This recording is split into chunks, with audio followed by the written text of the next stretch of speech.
Traders, good morning. आज है 27 अप्रैल 2025।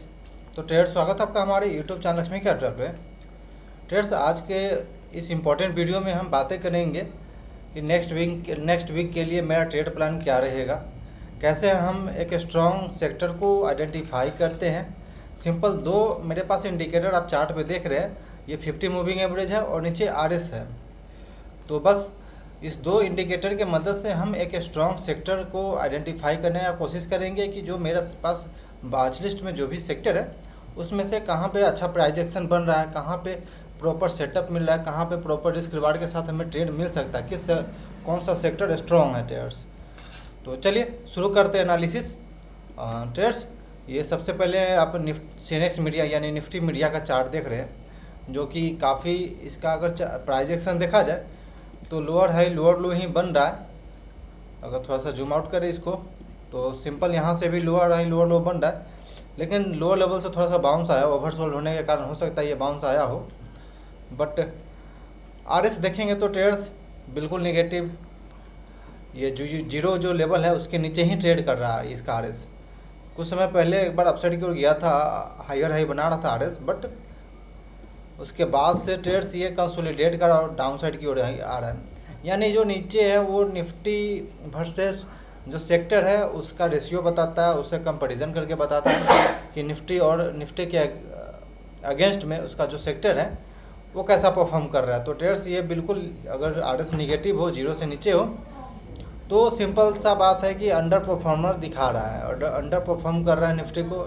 Price 50 moving average से नीचे जा रहा है, यानी कि शॉर्ट टर्म में कोई मोमेंटम, कोई इंटरेस्ट नहीं है बायर का। जो इन्वेस्टर है उनका इस सेक्टर में कोई इंटरेस्ट नहीं है ट्रेड्स। तो हम बारी बारी से हर एक स्टॉक को खोजेंगे, हर एक सेक्टर को खोजने का कोशिश करेंगे कहाँ पे प्रॉपर सेटअप मिल रहा है ट्रेड्स। तो ट्रेड्स ये हम लोग देख रहे हैं, अभी हम लोग निफ्टी हेल्थ केयर है ट्रेड्स। यहाँ पे प्राइस कंसोलिडेट कर रहा है एक रेंज के अंदर, और प्राइस अगर ऐसा देखा जाए तो अपने 52 वीक से ज़्यादा नहीं, लगभग इस रेंज को अगर हम बोल सकते हैं 16-17% का रेंज है ये, जिसके अंदर ये ट्रेड कर रहा है। बट RS देखेंगे तो ये निगेटिव है, डाउन ट्रेंड में भी दिख रहा है RS। प्राइस बिल्कुल कंसोलिडेशन जोन में है, बट ये जो निफ्टी हेल्थ केयर है 50 मूविंग एवरेज के ऊपर आया है, बट RS निगेटिव है। तो हम यहाँ पे अभी कुछ नहीं करने वाले हैं। बारी बारी से सेम इसी प्रकार से जहाँ RS पॉजिटिव होगा, निफ्टी जो प्राइस है वो 50 मूविंग एवरेज के ऊपर सस्टेन कर रहा होगा, फिर हम वहाँ पे देखेंगे। क्योंकि अगर हम प्रीवियस में आपको कंपैरिजन करके बताया ट्रेडर्स, तो आप देखेंगे कि इस तरह का सिनारियो जब भी हुआ है, यानी कि आप देख सकते हैं कि यहाँ से ये आउट परफॉर्म करना शुरू हुआ, यहाँ पे कंसोलिडेट किया, देन 50 मूविंग एवरेज के ऊपर ही रहा ये प्राइस, और RS भी बिल्कुल जो रेड वाली लाइन है इसके ऊपर ही सस्टेन करते रही और अप ट्रेंड में रही। तो इस तरह का हमको सिनारियो ओवरऑल मार्केट में से सर्च करना है, खोजना है। तो सिंपल आप ट्रेडर्स जैसा कि देख सकते हैं, ये अभी प्राइस इसका 50 मूविंग एवरेज के ऊपर आ चुका है और RS धीरे धीरे पॉजिटिव हो रही है। तो आई थिंक यहाँ एक अपॉर्चुनिटी हमें दिख सकता है। और अगर हाई ऑल टाइम हाई के आसपास देखें तो कितने दूर अपने ऑल टाइम हाई से है, तो 20% के आसपास ये रेंज में अभी चल रहा है। तो ठीक है, अभी हम इसमें कोई इंटर करने का बोल नहीं रहे, बट हम प्राइस एक्शन थोड़ा सा हम बिहेवियर देखेंगे, और जो रिसेंट पिवट है, जो स्ट्रॉन्ग रेजिस्टेंस है, उसके ऊपर आकर के क्या सस्टेन देता है नहीं देता है प्राइस, ये हम देखेंगे। और सेम जैसा यहाँ पे हम सेक्टर को स्ट्रॉन्ग और वीक बोल रहे हैं, स्ट्रॉन्ग और वीक हम आइडेंटिफाई कर रहे हैं, सेम यही प्रोसेस मेरे लिए स्टॉक में भी होता है। कोई ज़्यादा हमें प्राइस एक्शन नहीं चाहिए होता है, जो कोई ज़्यादा कॉम्प्लिकेटेड हमें नहीं बनाना होता ट्रेडिंग को। आप इस तरह का दो इंडिकेटर से आप अपने लिए एक प्रॉफिटेबल ट्रेड खोज सकते हैं, प्रॉफिटेबल पोर्टफोलियो बना सकते हैं, जो कि आपको अच्छा खासा रिटर्न बना कर देगा ट्रेडर्स। तो ये ठीक है, लेकिन अभी उतना अच्छा भी नहीं है। अभी हमें ये रहेगा मेरे वॉच लिस्ट में, लेकिन इससे अगर बेहतर मिल गया हमें तो फिर हम वहाँ पे इससे ज़्यादा हम वहाँ पे बिलीव कर सकते हैं। तो ट्रेड्स जैसा कि हम बोल रहे हैं, फार्मा सेक्टर भी देखेंगे तो अभी नीचे चल रहा है आरएस, प्राइस इस 50 मूविंग एवरेज के ऊपर आया है बट अंडर परफॉर्म कर रहा है, तो फिर हम यहाँ पे कुछ नहीं देख सकते। अभी निफ्टी एनर्जी सेम कंडीशन, बिल्कुल लोअर लो बन रहा है प्राइस एक्शन, तो अभी हमें यहाँ पे कुछ नहीं मिलने वाली है। ट्रेड्स ये निफ्टी मेटल का चार्ट है, तो ये इंटरेस्टिंग चार्ट देख सकते हैं आप कि किस तरह से बन रहा था, और ये स्टॉप लॉस भी लगाना कितना इंपॉर्टेंट होता है ये भी आप देख सकते हैं चार्ट पैटर्न पे। ट्रेड्स यहाँ पे कंसोलिडेट किया, ब्रेकआउट आया, आरएस पॉजिटिव हुआ, ब्रेकआउट दिया, देन उसके बाद एक शार्प फॉल वापस हमने देखने को मिला, और देन इसके बाद आई थिंक ये लोअर लो बन रहा है अब। तो अभी हम यहाँ पे कुछ नहीं कर रहे हैं, आगे हम चलते जाएंगे। अगर इसका बात किया जाए trades Nifty India manufacturing company, जो मैन्युफैक्चरिंग कंपनी है, इसका ये आरएस देखें तो बिल्कुल अंडर परफॉर्म कर रहा है। प्राइस 50 मूविंग एवरेज के नीचे था, उसके बाद थोड़ा सा पुल बैक आया है बट रेजिस्टेंस के पास है। जब तक आरएस पॉजिटिव नहीं होता तब ये नहीं कह सकते कि आउट परफॉर्म कर रहा है। जब तक मार्केट को आउट परफॉर्म करना शुरू, निफ्टी को आउट परफॉर्म करना शुरू नहीं कर जाता, तब तक ये नहीं कंसिडर कर सकते कि जो मोस्ट ऑफ द ट्रेडर है वो उनका ये इंटरेस्टिंग सेक्टर है या फिर इंटरेस्टिंग बाइंग यहाँ पे चल रही है, ज़्यादा पैसा उस सेक्टर में जा रहा है। तो ट्रेड्स निफ्टी इंफ्रा देखें तो पॉजिटिव हुआ है आरएस ट्रेडर्स, बट इसके ऊपर सस्टेन कर जाए, कंसोलिडेट करता रहे, देन उसके बाद ब्रेकआउट आए, तो हम कह सकते हैं कि ये एक स्ट्रॉन्ग हो सकता है। ये मेरे वाच लिस्ट में रहेगा। दो सेक्टर हमने सेलेक्ट कर लिया, निफ्टी इंडिया डिजिटल, प्राइस बिल्कुल नीचे साइड लोअर मतलब कि कंसोलिडेट कर रहा है ट्रेड्स, तो यहाँ पे कह सकते हैं कि कोई बायर का इंटरेस्ट ही नहीं है यहाँ पे। जब बायर कोई इंटरेस्ट नहीं ले रहा तो फिर हम क्यों ऐसा इंटरेस्ट करें। निफ्टी फाइनेंशियल सर्विस देखेंगे ट्रेड्स, इसका चार्ट है, आरएस बिल्कुल प्रीवियस कुछ दिनों से ये ब्रेकआउट दे चुका आरएस में, और बिल्कुल प्राइस अब जो आरएस है वो बिल्कुल हायर हाई बना रहा है और प्राइस ऑल टाइम हाई के पास चल रहा है।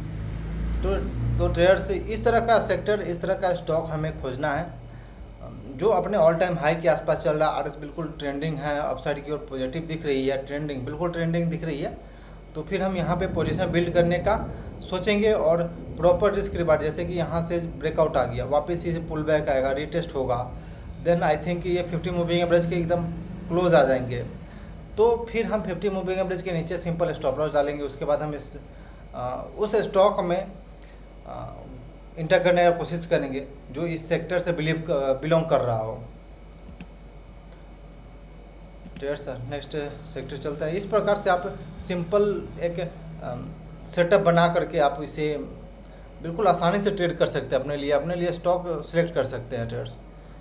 निफ्टी प्राइवेट बैंक का ये चार्ट हम लोग देख रहे हैं जो कि बिल्कुल ऑल टाइम हाई के पास चल रहा है ट्रेड्स, सिंपल। ओवरऑल प्रीवियस कुछ महीनों से अगर कंपैरिजन किया जाए तो ट्रेड सिंपल दिख रहा है कि ये ओवरऑल मार्केट जब आउट परफॉर्म कर रहा था तो ये अंडर परफॉर्म कर रहा था ट्रेड, सिंपल ये आरएस दिख रहा है यहाँ पे। लेकिन अब क्या है, अब ये ओवरऑल मार्केट जो है अंडर परफॉर्म करना शुरू किया, लेकिन ये सब सेक्टर जो है अब आउट परफॉर्म करना शुरू किया है। तो आई थिंक कि ये जो रैली है ये नेक्स्ट 17 से 18 महीना तक का ये रैली या फिर बोल सकते हैं आप ट्रेंड सस्टेन करने लायक रहेगा। तो सिंपल हम इसमें ये रेजिस्टेंस है मेरा जहाँ से कि ये ब्रेकआउट दिया था, और देखेंगे क्लोजली तो ये VCP पैटर्न का भी ब्रेकआउट आया हुआ है। तो आई थिंक कि इधर ही कंसोलिडेट करते रहे और एक बार आई थिंक कि इसे रीटेस्ट करे इस लेवल को, और प्राइस जो है ये जो आरएस है इसका चार्ट पैटर्न बिल्कुल अप ट्रेंड में दिख रहा है, तो आई थिंक ये अप ट्रेंड में ही रहे तो काफ़ी अच्छा यहाँ पे अपॉर्चुनिटी हमें मिल सकता है कि इसके अंदर का जो भी स्टॉक है वहाँ पे हम सेम इस सेटअप के ऊपर रखें और इस सेटअप के ऊपर रख के चेक करें कि क्या उसका चार्ट पैटर्न बन रहा है। अगर हम आपको दिखाने का कोशिश करें तो चलिए आपको दिखाते हैं। सिंपल हम गूगल में जाएंगे, Nifty NSE Nifty indices search करेंगे तो टोटल इंडाइसेस आ जाएगा मेरे पास, निफ्टी इंडाइसेस। तो इसके अंदर जाएंगे बैंक, प्राइवेट बैंक के अंदर, तो वहाँ से पता चलेगा कि सेक्टोरल इंडाइसेस प्राइवेट बैंक। अब इसके अंदर का जो भी स्टॉक है हम उसे अपने बारी बारी से हम इस जो मेरे पास सेटअप है इसके ऊपर हम रखेंगे और देख सकते हैं। तो ट्रेड्स सबसे पहले HDFC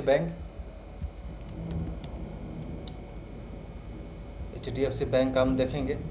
तो ट्रेड्स बिल्कुल इसमें देख रहे हैं कि आप ये आर्स है, पॉजिटिव हो चुका है, प्राइस ऑल टाइम हाई के पास चल रहा है, इस प्रीवियस पिवट को ब्रेकआउट भी दे चुका है। तो आई थिंक ये रीटेस्ट भी हो चुका है अब। तो अगर इधर ही कंसोलिडेट करके वापस अपसाइड की ओर हम लोग प्राइस को फॉलो थ्रू देते हैं तो आई थिंक ये अपसाइड की ओर दिखेगा। काफ़ी अच्छा रेजिस्टेंस था, उसको ब्रेकआउट दे करके अब अपसाइड की ओर मूवमेंट करना शुरू हो चुका है ट्रेड्स। तो इस तरह का चार्ट पैटर्न हमें सिलेक्ट करना है, ट्रेंडिंग, बिल्कुल ट्रेंडिंग, जहाँ पे कि रिसेंट में पैसा जा रहा हो। SBI बैंक नहीं कुछ ICICI बैंक बोला। ओके ट्रेड्स, तो अगला चार्ट पैटर्न है ICICI बैंक का, देख लेते एक बार। सेम ICICI बैंक ब्रेकआउट आ चुका है, प्राइस और RS में बिल्कुल पॉजिटिव दिख रही है। तो ट्रेड्स यहाँ पे हम लोग अपॉर्चुनिटी खोजेंगे, इस तरह का ट्रेंडिंग स्टॉक में हम अपॉर्चुनिटी खोजेंगे ट्रेड्स। अगला स्टॉक को हम ट्रैक करते हैं निफ्टी फाइनेंशियल सर्विस। अब देख सकते हैं काफ़ी अच्छा ये इसका RS जो है पॉजिटिव दिख रही है, अप ट्रेंड में दिख रही है, प्राइस काफ़ी अच्छा अपसाइड को ब्रेकआउट दे करके थोड़ा सा पुल बैक आया, कंसोलिडेशन आया, अपने ब्रेकआउट लेवल को रीटेस्ट करने आ रहा है ट्रेड्स बोल सकते हैं हम। तो इस रीटेस्ट पे हम वेट करेंगे और एक स्ट्रॉन्ग कैंडल बनता है तो फिर हम इंटर करने का कोशिश करेंगे ट्रेड्स। इसके अंदर का जो भी स्टॉक है जहाँ पे पैटर्न बन रहा हो इस प्रकार का, जहाँ पे स्ट्रॉन्ग पैटर्न बन रहा हो तो वहाँ पे तो ट्रेड्स इस तरह का स्टॉक हमें नहीं सिलेक्ट करना है, इस तरह का जो सेक्टर है उसे हमें नहीं सिलेक्ट करना है, क्योंकि बिल्कुल अंडर परफॉर्मेंस चल रही है। IT trades simple price action देखेंगे तो आपको पता चल जाएगा ट्रेड्स की लोअर हाई लोअर लो बन रहा है। जब तक बायर नहीं आएगा, जब तक बल्क में पैसा नहीं जाएगा, तब तक ट्रेड्स ये सेक्टर अप ट्रेंड नहीं पकड़ेगा या फिर आउट परफॉर्म नहीं करेगा ओवरऑल मार्केट को, तब तक हमारा पैसा नहीं बन पाएगा। अगर हम सोचेंगे कि ट्रेड्स ये सस्ता हो चुका है, नीचे गिर गया, सस्ता होकर के फिर हम खरीद लेते हैं, तो ऐसा नहीं होता है। हमें सस्ता के फेरा में नहीं पड़ना है, सस्ता के चक्कर में नहीं पड़ना है। ट्रेड्स महंगा ही मिले लेकिन परफेक्ट बढ़िया स्टॉक मिले, ट्रेंडिंग स्टॉक मिले और अपसाइड की ओर वापस मूवमेंट दे, तो इस तरह का स्टॉक हमें कैप्चर करना, इस तरह का सेक्टर हमें कैप्चर करना है ट्रेड्स। तो ट्रेड्स हम बारी बारी से सब स्टॉक को सिलेक्ट कर लिए, तो और सेक्टर को बारी बारी से हमने वॉच कर लिया, एनालाइज कर लिया। तो अगर बात किया जाए सिंपल और ओवरऑल, तो 3-4 सेक्टर जो ही है वो काफ़ी अच्छा हमें दिख रही है फ़िलहाल में। निफ्टी बैंक बोल सकते हैं, फाइनेंशियल सर्विस बोल सकते हैं,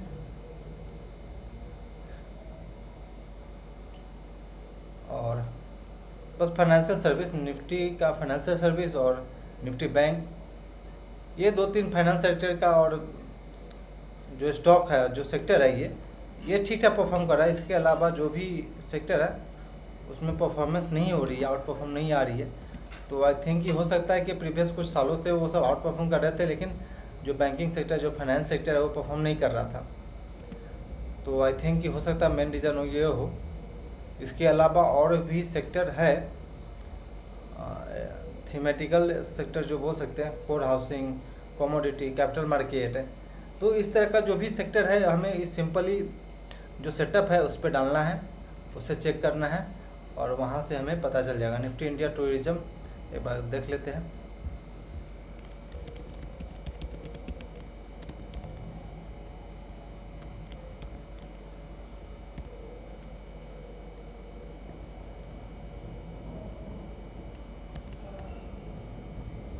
निफ्टी इंडिया टूरिज्म, तो ट्रेड्स ये भी अपने ऑल टाइम हाई को एक बार टेस्ट कर चुका है ट्रेड्स।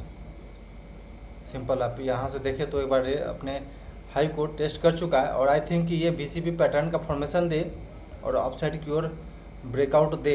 यहाँ से आप इसे एक कर्व लाइन बनाएंगे यहाँ तक, तो सिंपल आपको देखिएगा ये वोलेटिलिटी कॉन्ट्रैक्शन दिख रहा है यहाँ पे, और आई थिंक एक बार इसको ब्रेकआउट दे BCP पैटर्न का, देन आई थिंक ये अपसाइड की ओर मूवमेंट करेगा। तो जो भी होटल सेक्टर है, जो भी टूरिज्म सेक्टर है, इसके अंदर का जो भी स्टॉक है वो काफ़ी अच्छा परफॉर्मेंस दिखा सकता है। तो इस तरह से हमें सिलेक्ट करना है ट्रेड्स सेक्टर को। कोर हाउसिंग, कैपिटल मार्केट एक बार हम थोड़ा सा अच्छा देखे थे, थोड़ा सा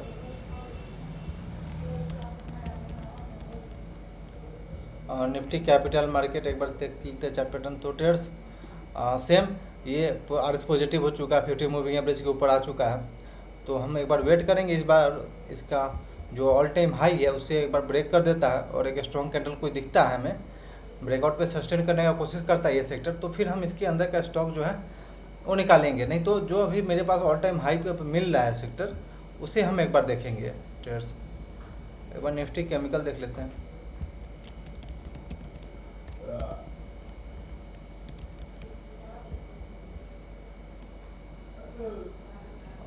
निफ्टी केमिकल का चार्ट तो नहीं आ रहा है, खैर। तो ट्रेड सिंपल सेटअप के साथ हमने आपको बताया कि कैसे स्ट्रॉन्ग सेक्टर को सिलेक्ट करते हैं अपने स्विंग ट्रेड के लिए या फिर पोजिशनल ट्रेड के लिए, अपने पोर्टफोलियो में ऐड करने के लिए स्टॉक को। तो इस प्रोसेस को बिल्कुल अपनाइए और बहुत ही अच्छा रिजल्ट मिलेगा आपको। और बिल्कुल डिसिप्लिन के साथ बिल्कुल अपने रूल को फॉलो करते हुए हम और आप ट्रेड करेंगे ट्रेड्स। तो ट्रेड्स क्लोज करते हैं वीडियो को। आई थिंक आपको लर्निंग मिला होगा इस वीडियो में, किस तरह का सेक्टर हम सिलेक्ट करते हैं और किस तरह का स्टॉक हम सिलेक्ट करते हैं अपने वॉच लिस्ट में। Okay trades, thanks for watching this video. Please like and subscribe my channel for more updates.